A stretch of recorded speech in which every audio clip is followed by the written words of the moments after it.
Hi everyone, Ethan here with another Adobe Premiere Pro tutorial. Today we'll just be reviewing the most basic way to export your project or your sequence into a video file format. We have our sequence here, New England trip. We have it rendered out, we have our in and out points set, and we're happy with it. So the next step is going up to File in the top left and scrolling down to Export and Media. We can also hit Command M on the keyboard for the keyboard shortcut. Let's go ahead and click that. You'll notice an export settings dialog box appears, and we do have a number of settings on the right side as well as a preview on the left side with our timeline in the bottom left. We do have the ability to match sequence settings. However, I just want to quickly touch base on each of these options. So currently we have format set to H.264. If you prefer a different format, you can always click this drop down and choose from there. However, I'm going to stick with H.264 because it's a rather compressed file format that delivers pretty high quality for its size. As you can see at the bottom of your export settings dialog box, you can see the estimated file size there at 38 megabytes. You might want to check this as you're changing these settings depending on what you're exporting your video for. Below format, we have different presets that we can choose from. Whether you want to match your source at a high bit rate, you want to export for Facebook, Adobe Stock, Twitter,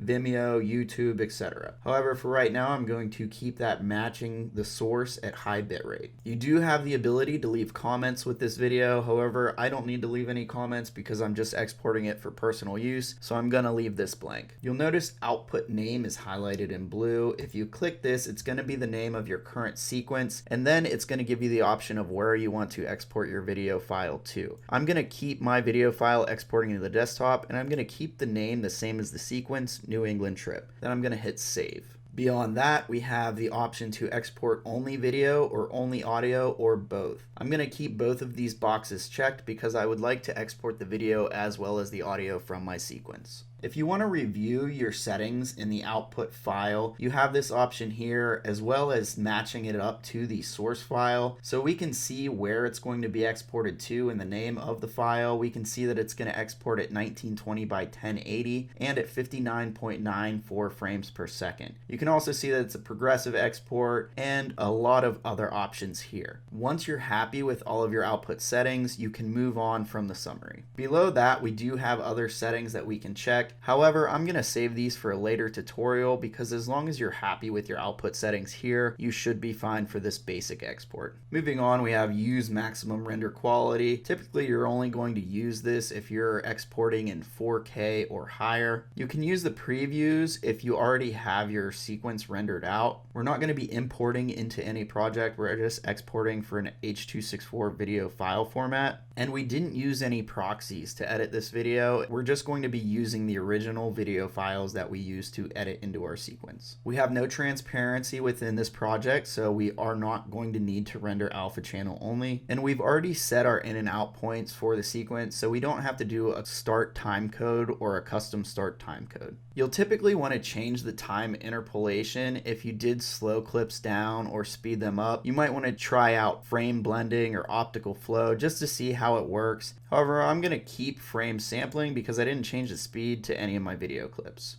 Now on the left side, we do have source range, and currently I have it set to sequence in and out. You can select entire sequence, the work area, or custom. However, I set my in and out points within my sequence to where I want to export the video file, so I'm okay with selecting sequence and out.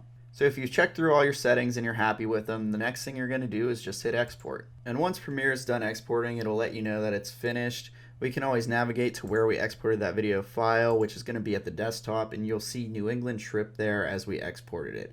I can select the file and hit spacebar on the keyboard to preview it.